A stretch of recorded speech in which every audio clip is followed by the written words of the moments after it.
Bonjour tout le monde, alors on est le jeudi 21 mars, nous sommes à mi-chemin entre le solstice d'hiver et le solstice d'été, si bien que c'est le printemps.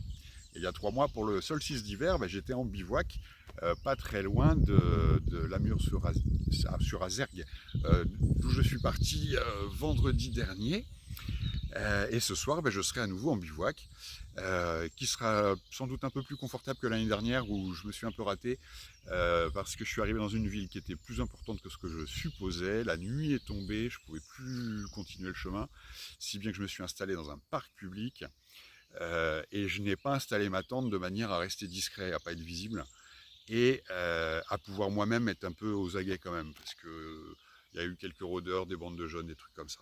Donc j'ai été peinard, hein, si ce n'est que vers 3h30, je vous laisse voir. Et là, il se met à pleuvoir. Oh là là. Et puis autour de 5h15, 5h30 peut-être, je me suis levé. J'ai fait une petite vidéo, je vais vous montrer, j'ai une tête de fantôme.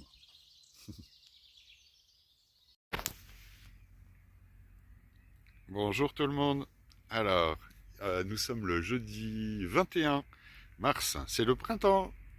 Et j'ai dormi donc dans le parc. Je me suis réveillé à plusieurs reprises, enfin notamment à 3h30. C'est la pluie qui m'a réveillé. Donc j'ai installé des couvertures de survie un peu partout. J'ai rangé mon duvet qui était en plume pour qu'il ne s'abîme pas. Et j'ai plutôt bien dormi au final. Voilà, mais enfin là je vais me lever parce que c'est mieux. Allez, tous, c'est parti. Alors, en fait, j'ai mis des couvertures de survie sur mes affaires d'une part, au sol, d'autre part, j'avais mon matelas quand même, et une autre couverture de survie sur moi. Et voilà, donc c'est bien pratique ces petites couvertures là, ça coûte 2 balles et ça protège de la pluie, du froid, tout. Voilà, donc ce matin je suis parti d'Ambérieu-en-Bugey, direction Saint-Rambert-en-Bugey. Donc je suis vraiment au cœur du Bugey. Il y a une distance qui est relativement minime, mais il y a pas mal de dénivelé. Donc j'espère avoir de beaux paysages, d'autant qu'il fait beau, c'est magique. J'aurais eu vraiment beaucoup de chance avec la météo sur ce chapitre de marche. Dernière journée de marche aujourd'hui, dernier bivouac ce soir, avant le retour à Poitiers demain. Donc je vais vous partager tout ça. C'est parti, en avant. Voilà le chemin un peu compliqué parce que c'est un petit ruisseau très plein de gadou et il n'y a pas moyen d'aller sur les côtés parce que c'est très encaissé. Donc on est bien obligé de marcher au milieu quoi. En avant. Mon espoir hier soir c'était d'arriver jusqu'ici, la forêt communale d'Ambérieu-en-Bugey, où j'aurais pu installer mon bivouac. Mais bon, c'est à 2 km avec beaucoup de dénivelé et je me voyais pas faire ça et m'installer là de nuit quoi. Toujours cette belle atmosphère qui règne en forêt. Je me tais. Avec un peu de chance, vous entendrez les oiseaux.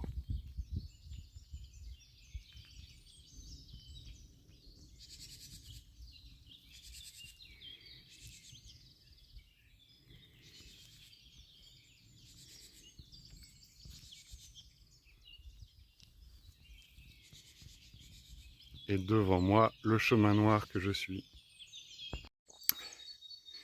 Bon là, ça monte raide, hein. Vous voyez la patte devant vous, elle est à 26 degrés.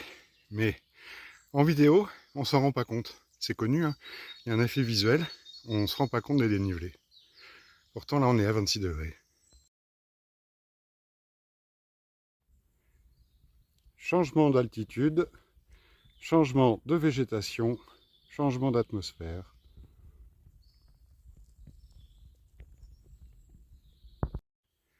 J'ai fait un petit détour pour apercevoir le château qu'on voit derrière les arbres tout là-bas. Ça s'appelle le château des Alimes. Et en fait, il est sur le mont d'en face. Il est à 5 à 600 mètres de moi en fait. Et entre les deux, il y a un gros dénivelé quoi. Je suis à peu près à la même hauteur que lui, mais il faudrait descendre de 400 mètres et remonter d'autant pour aller le voir.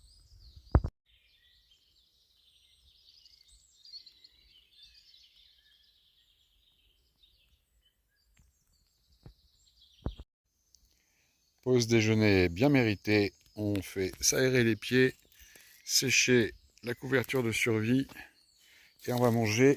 Ça, c'est spécial dédicace à ma fille Alix. C'est Alix. Le chemin. Ça descend, ça descend.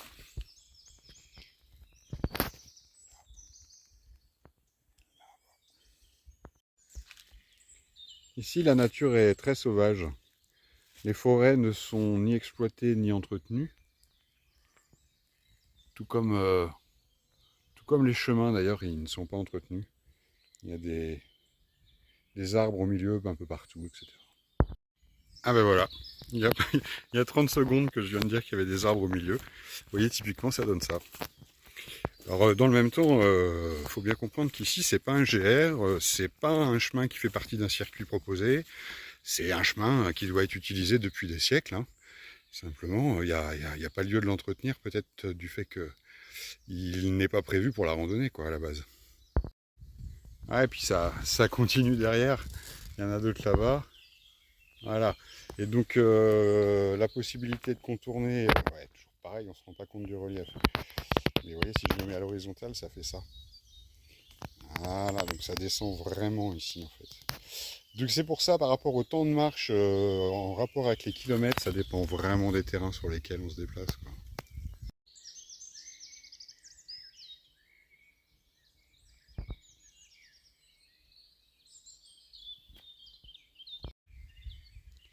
Les paysages changent, les reliefs s'élèvent. Alors là, je suis devant un lieu qui s'appelle l'abbaye, donc ça m'a intrigué. Et ici, il y a une chapelle là-haut, une chapelle de Saint-Domitien, mais qui est de 1840. Par contre, ici en bas, il y a des petites lucarnes par lesquelles on peut apercevoir les restes d'une crypte qui a été découverte et dégagée en 1838 et qui est une crypte du 9e, 10e siècle. Donc très très ancienne, mais on ne voit rien, pas grand chose. Et malheureusement, ça se visite pas, j'ai l'impression. On va passer sur l'autre. Ah, c'est encore plus étroit. Là-bas, il y a l'hôtel. Des chapiteaux. Voilà. Donc ça, c'est à Milan.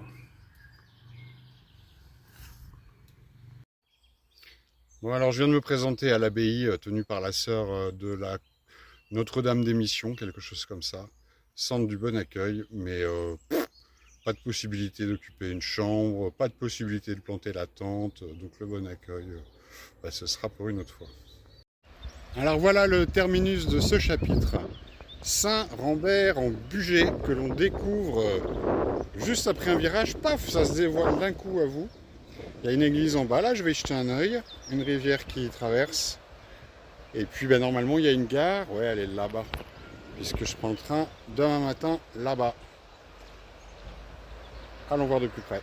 Bon, ça va être chaud parce que en largeur, le village il se résume à ça. Donc ici c'est des falaises, là il y a la gare, là le cours d'eau, une rue et derrière, paf, des falaises. Ayant compris que je ne pourrais pas poser un bivouac de qualité et qu'il n'y avait pas d'hôtel à Saint-Rambert, eh bien j'ai trouvé une carte de visite au PMU d'un monsieur super qui m'a hébergé, c'était top. J'attends le propriétaire, le concept est plutôt marrant, il y a juste cette plaque avec le nom du truc, il n'y a même pas marqué chambre à louer, rien. Coucou tout le monde, voilà, c'est le soir, c'est la fin de ce chapitre en ce qui concerne la marche. Et en ce qui concerne la nuit à venir, eh bien, j'ai bien cru que ça allait se passer comme la nuit dernière parce qu'il n'y a pas d'endroit plat aux alentours où poser sa tente. Les sœurs sont complètes a priori. Et donc, j'ai trouvé un logement. Ça va être tout à fait contrastant avec ma nuit d'hier soir. Je vais vous montrer à quoi ça ressemble. Alors en fait, j'occupe un appartement et je peux même circuler dans l'ensemble de la maison. Mais cet appartement-là, il est pour moi. Alors, ici, nous avons une cuisine, salle à manger, avec tout ce qu'il faut. Tout est fait avec goût. C'est vraiment top. Du café, etc., etc., etc. Ensuite, Ici, je vous montre ma chambre, ou ce qui sera peut-être ma chambre, parce qu'en fait j'ai le choix de les chambres.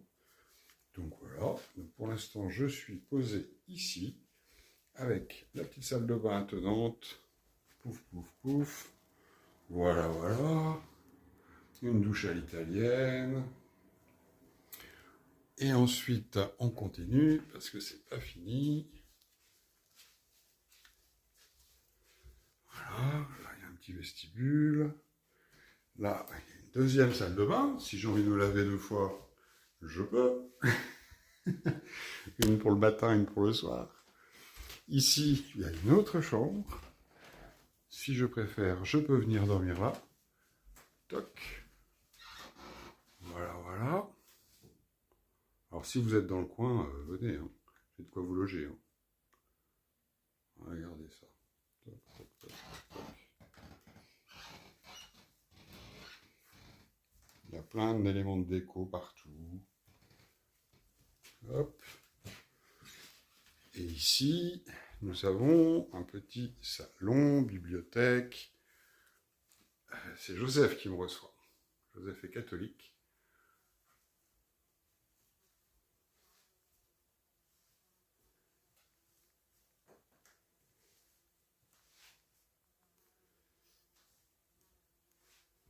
Voilà. Et pour finir, je vais ouvrir la porte, je vais vous montrer la petite terrasse où je vais dîner. Et ce sur quoi elle donne, c'est-à-dire le reste de la maison qui est tout à fait atypique.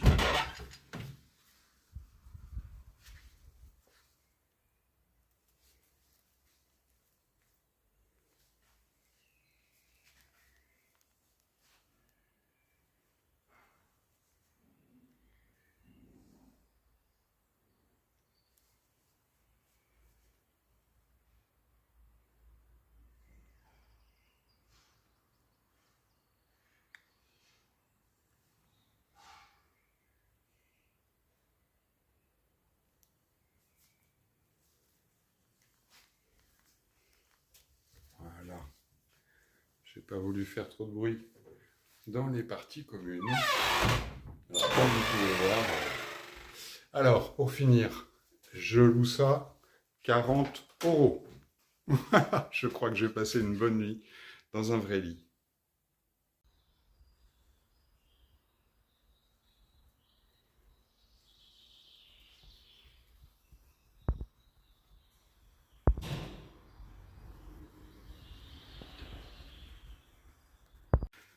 Bonsoir tout le monde, voilà, donc je vais faire ma vidéo de conclusion maintenant avant de prendre une bonne douche et de profiter du confort de cet appartement parce que ça marque clairement la fin du chapitre, de ce chapitre de ce pèlerinage. J'ai fini de marcher, je prends le train demain matin ici. J'ai fini de vivre dans le sauvage, le bivouac, etc. Je suis voilà, je retrouve une vie confortable. Donc le chapitre vient de se terminer. C'est le moment de tirer quelques conclusions. La première, c'est que de manière générale et sur, j'allais dire, tous les aspects, je suis très très satisfait de ce chapitre. J'ai eu la chance d'avoir une belle météo tout le long, ce qui est quand même pas neutre quand on vit dehors 24/24.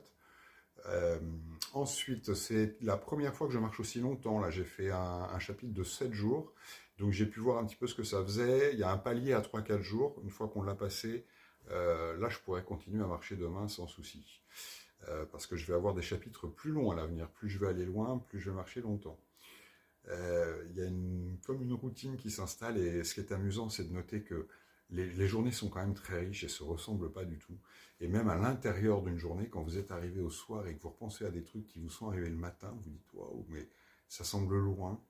C'est ce qui prouve que les journées sont denses. Sur les aspects spirituel, ce chapitre-là, j'ai clairement envie de l'appeler le chapitre des saints. Ils m'ont beaucoup accompagné, du fait de mon passage à Ars, naturellement, Saint-Jean-Marie-Vianney, je suis resté 36 heures là-bas, ça a été un petit peu marquant pour moi. Il y a eu la solennité de Saint-Joseph avant-hier, mardi. De manière générale, pour mon pèlerinage, j'invoque Saint-Roch, c'est le saint patron des pèlerins, Saint-Martin, parce que c'est un grand marcheur, mais aussi Saint-Pierre et Saint-Paul, parce que c'est ma destination.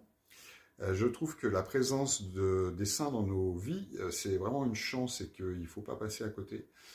Ça peut être des modèles, ça peut être des gens qui nous inspirent, mais ils ont aussi leur spiritualité propre. C'est riche. Si vous aimez la nature et la contemplation, tournez-vous vers Saint François d'Assise, etc., etc., etc. En sachant qu'il y a les saints connus et les saints inconnus. Hein, on est tous appelés à devenir saints. Tout catholique a vocation à devenir saint, il ne faut pas l'oublier. Même si ça nous semble impossible, eh bien, il faut tendre vers. Bon, facile à dire, plus compliqué à faire, en ce qui me concerne en tout cas. Quoi qu'il en soit, vivons aux côtés des saints, ou laissons-les vivre à nos côtés, et tout ira mieux. C'est de très bons intercesseurs. Voilà. Donc le chapitre des saints se conclut. Je vais repartir d'ici, je ne sais pas encore quand. Je continuerai à faire des vidéos naturellement. Et je vous dis du coup à bientôt. Ciao.